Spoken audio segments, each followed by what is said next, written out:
Good day, sir. I am Maria Lucel Tigilian. I am the first reporter to discuss the Lesson 9, the internal audit function. So, internal audit is a vital function within an organization aimed at ensuring effective governance, risk management, and internal controls. It provides an independent and objective assessment of the organization operations, identifying areas for improvements, and ensuring compliance with laws and regulations. So, internal audit is mo ni siya ang naga-secure if ang operation sa isa ka business or organization is smooth ba ang dagan nila or dili. So there are 6 key functions of internal audit. So first is risk management evaluation.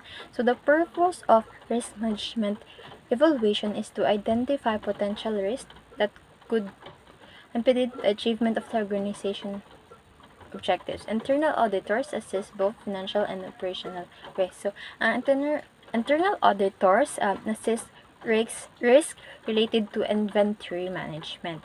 So second is compliance monitoring.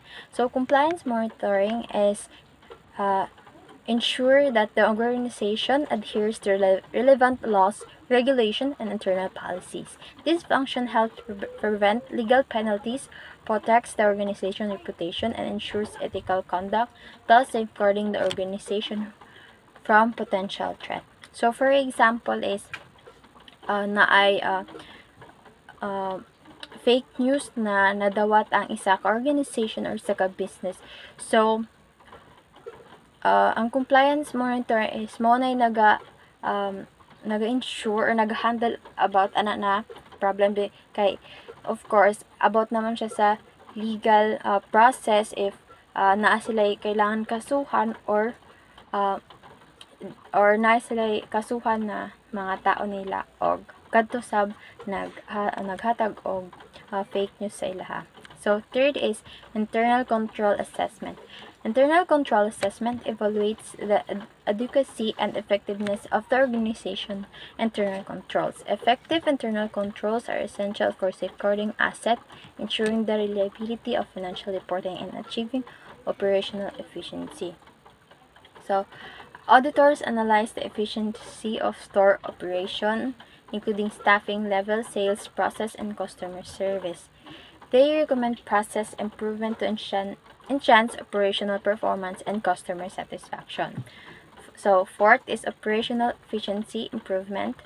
This function aims to enhance the efficiency and effectiveness of the organization or business operations by identifying the inefficiencies and suggesting process improvements.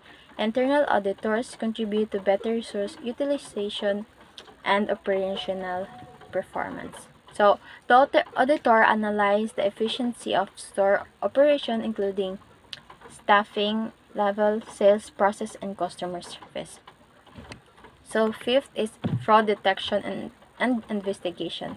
So, internal audits plays a critical role in detecting, investigating, and chances of fraud, embezzlement, and other financial irregularities.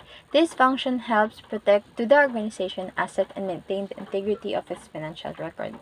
So, in response to suspected fraud, auditors conduct investigation into irregular financial transaction and inventory discrepancies. They implement measures to prevent future fraud such as improved surveillance and stricter access controls.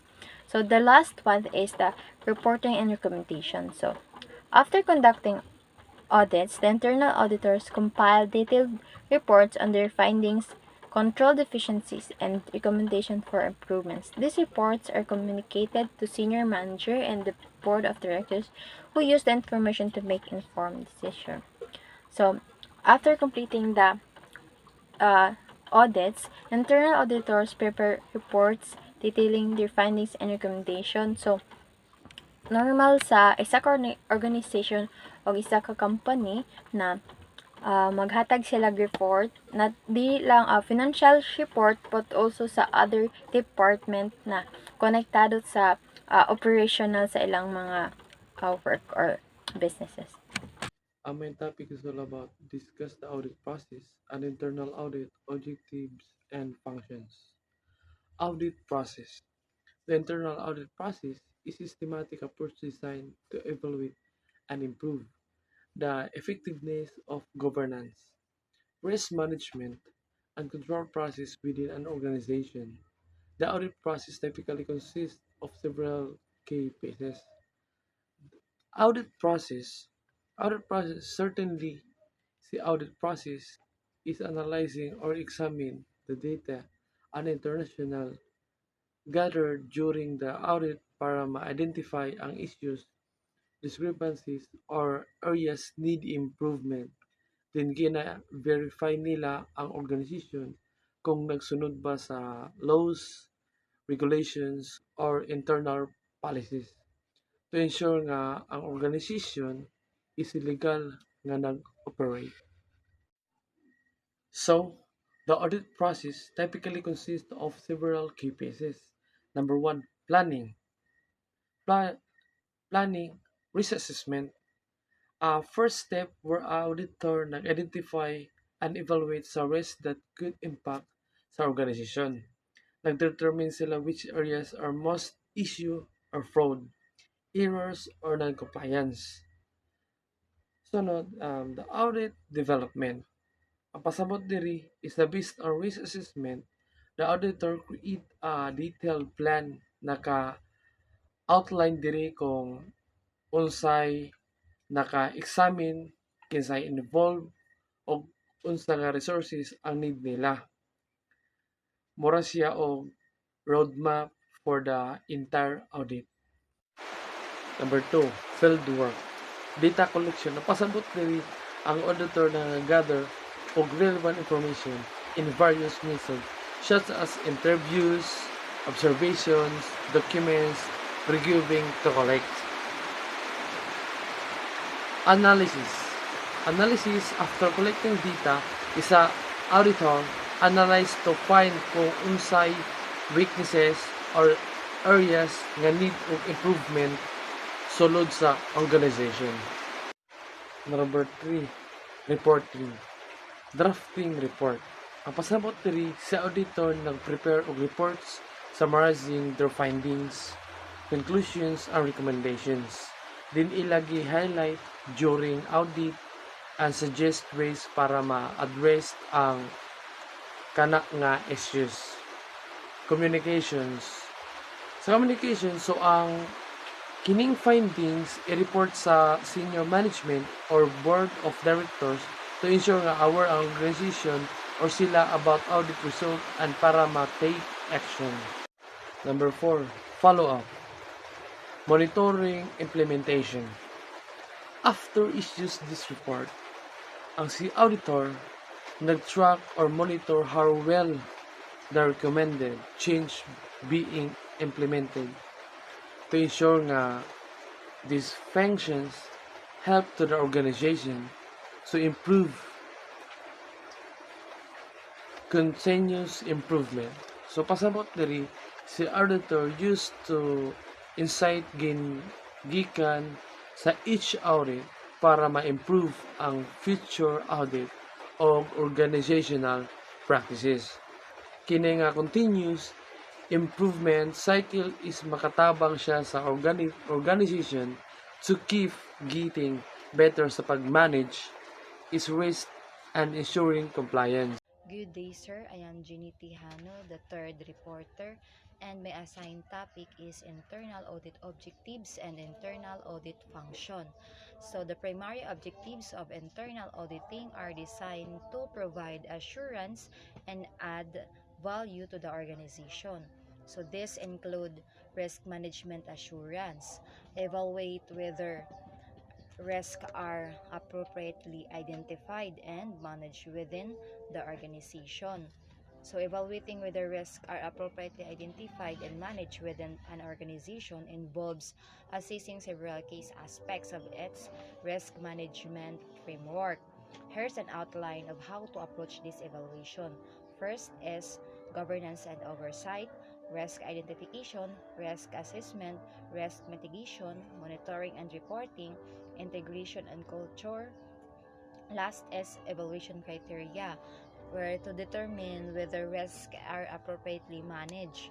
So the risk evaluation criteria is include ang strengths, gaps, and recommendation. So sa strength is naka-highlight ang areas where the organization excels, robust monitoring system, and strong leadership oversight.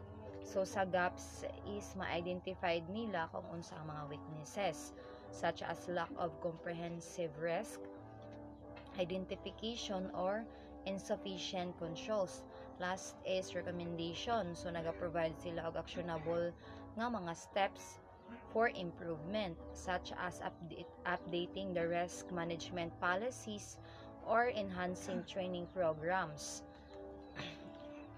The second is compliance verification, involves a systematic process to ensure that an organization adheres to all applicable laws, regulation, internal policies, and standard procedure.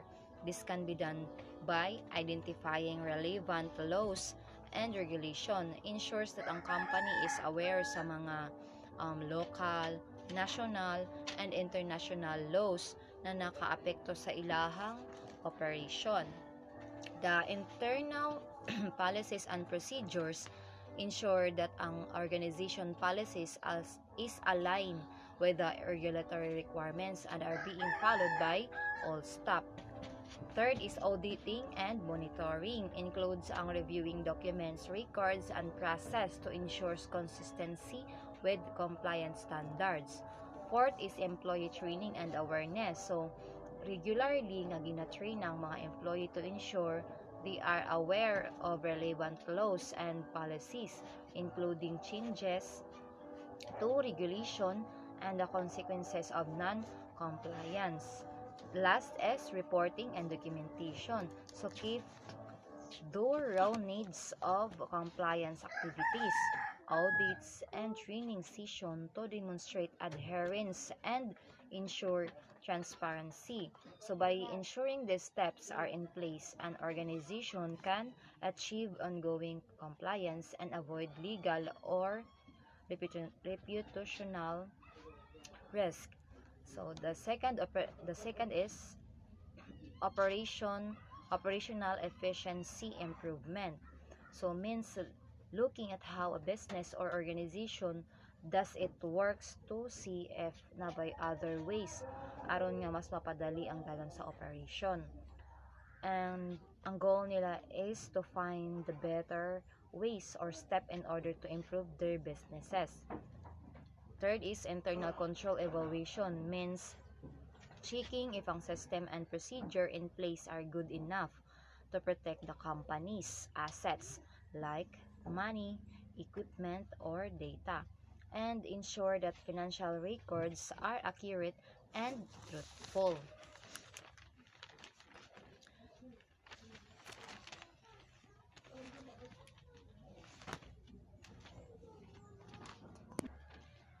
Last is fraud detection, means looking closely to how things are closed in a company to find any signs of cheating, thief, or wrongdoing. So this includes checking sa mga transaction and processes to make sure everything is honest and fair, walay daya nga mahitabo. Next is internal audit function. First is evaluating governance process. Assess the effectiveness of governance structures in supporting organizational objectives. So, evaluating governance process means checking sa mga system and structure that help make decision and the organization are working well aron nga ma-achieve nila ang ilahang goals. Second, conducting compliance audit. There is gina-check nila if ang company nag-follow sa mga balaod o sa mga internal rules aron nga malikay sila sa mga legal problems. Third, operational audit. So there is makita kung unsay dagan sa company and how it will works to make sure nga efficient ang ilang mga pamaagi aron nga ma-meet nila ang ilang mga goals. Fourth is financial audit. So there is confirmed that the company's financial records are accurate and truthful. 5. Consultative service. Naga-provide or naga-offer sila og mga advice on how to manage risk o kung unsa ang pagpa-improve sa internal controls and better governance. 6 is training and capacity building. So diri is ginatudloan nila ang ilang mga internal auditors through training, and also they teach their internal auditors with new skills to improve their auditing practices. That's all, sir. Thank you. So, good morning everyone. I'm Mary Ann Gibioy. I am the last reporter of our group. So, my topic is all about Chief Audit Executive. So, ang Chief Audit Executive is siya ang mag-lead sa tanan mga transaksyon sulod sa ilang organisasyon, labi na sa mga roles. And also, ang Chief Audit Executive sab is siya sab ang mag-lead sa tanan iya gasto sulod sa ilang organisasyon ug mag-control sa tanan angay buhaton sulod sa ilang organisasyon. So the second is audit committee. So ang audit committee is responsible niya tanan transaksyon sulod sa ilang organisasyon para i-ensure kung naabay angay bag-ohon o sa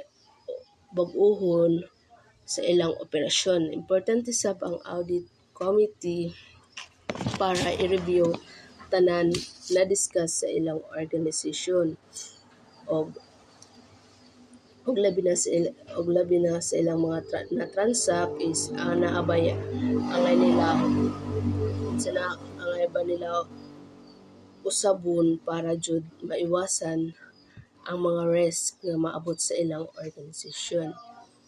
So the last is senior management. So ang senior management is siya ang maglantaw kung unsay mga purpose like sa ilang mga na-discuss sulod sa ilang organisasyon, labi na og example anang mag-meeting ang mga leaders. So ang senior management is siya ang maglantaw o mag-review ba sa tanan activities na ilang nabuhat or